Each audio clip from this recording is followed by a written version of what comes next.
প্রিয়াঙ্কা চোপড়া ভাইয়ের বিয়েতে গড়ল দামি গহনার রেকর্ড, বাট এই বিয়েতে কাহিনীও কিন্তু কম হয়নি। এদিকে আসল রেকর্ড তো গড়েছে 6 লক্ষ কোটি টাকার মালিক গৌতম আদানি। খরচের কথা শুনে ছেলের বিয়ের পাবলিক বলছে আম্বানিও তো লজ্জা পেয়ে যাবে। আর ফাইনালি থাকছে অনন্যা পান্ডের এই নয়া লুক তো ভেঙে চুরে দিচ্ছে ইন্টারনেট। কত দাম তার এই অলংকারের। প্রথমেই আসি প্রিয়াঙ্কা চোপড়ার কাছে। প্রিয়াঙ্কা চোপড়ার ভাইয়ের বিয়ে হয়ে যায় গতকাল এবং সেই বিয়ের ফাংশন অ্যাটেন্ড করতে প্রিয়াঙ্কা চোপড়া ইন্ডিয়াতেও আসে এবং প্রি ওয়েডিং এ প্রিয়াঙ্কা চোপড়া নিক জোনাসের অনেকগুলো ভিডিও ভাইরাল হয়। এন্ড প্রিয়াঙ্কা চোপড়া ভাই এই বিয়েতে যেই লেভেলের গহনা পড়েছে পুরাই রেকর্ড। সব থেকে দামি গহনা প্রিয়াঙ্কা চোপড়াই পড়ছে। রিপোর্টস মোতাবেক প্রি ওয়েডিং ফাংশনে প্রিয়াঙ্কা চোপড়া ওই যে ফ্লোরাল ড্রেসের সঙ্গে পরেছিল বুলগারি ব্র্যান্ডের একটা নেকলেস, যেখানে রেয়ার ডায়মন্ড প্লেস করা ছিল এবং এই নেকলেসের প্রাইস প্রায় 10 থেকে 12 কোটি রুপি। এছাড়া বিয়ের দিন প্রিয়াঙ্কা চোপড়া যেই নেকলেস পরেছিল সেই নেকলেসের প্রাইসও প্রায় 4 কোটি 72 লাখ রুপি এবং তার কানে যে দুলটা পরা ছিল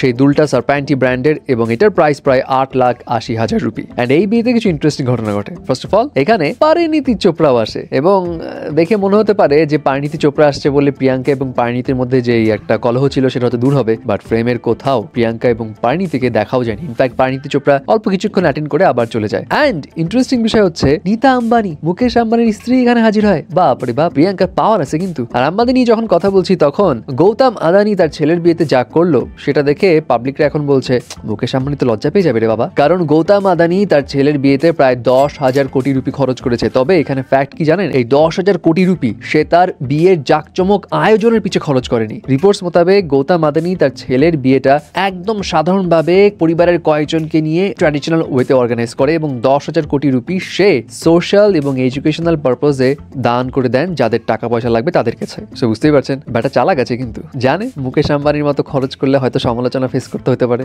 এই জন্য গেম কিন্তু উল্টোটা খেলছে। ফাইনালি আসি অনন্যা পান্ডের কাছে। যে যতই সাজ দিক না কেন ভাই, আজকে কথা হচ্ছে অনন্যা পান্ডের লুক নিয়ে, মানে পুরা ভাইরাল। অনন্যা পান্ডে এই দেশি সাজে ইন্টারনেটে একদম সেন্সেশন ক্রিয়েট করে ফেলেছে, পুরা হাউকাউ তৈরি হয়ে গেছে। অনন্যা পান্ডেকে দেখতেও কিন্তু অস্থির লেভেলে লাগছে এবং সে এখানে পড়েছে সোরাভস্কি ডায়মন্ডস এর অ্যাক্সেসরিজ এবং এখানে প্রায় 72 লাখ রুপির অ্যাক্সেসরিজ আছে, যার মধ্যে নেকলেসের প্রাইস 54 লাখ রুপির মতো এবং কানের দুলের প্রাইস 16 লাখ রুপির মতো। যাই হোক, এগুলো তো স্পন্সরের জিনিসপাতি, পরে আবার দিয়েও দেওয়া লাগতে পারে।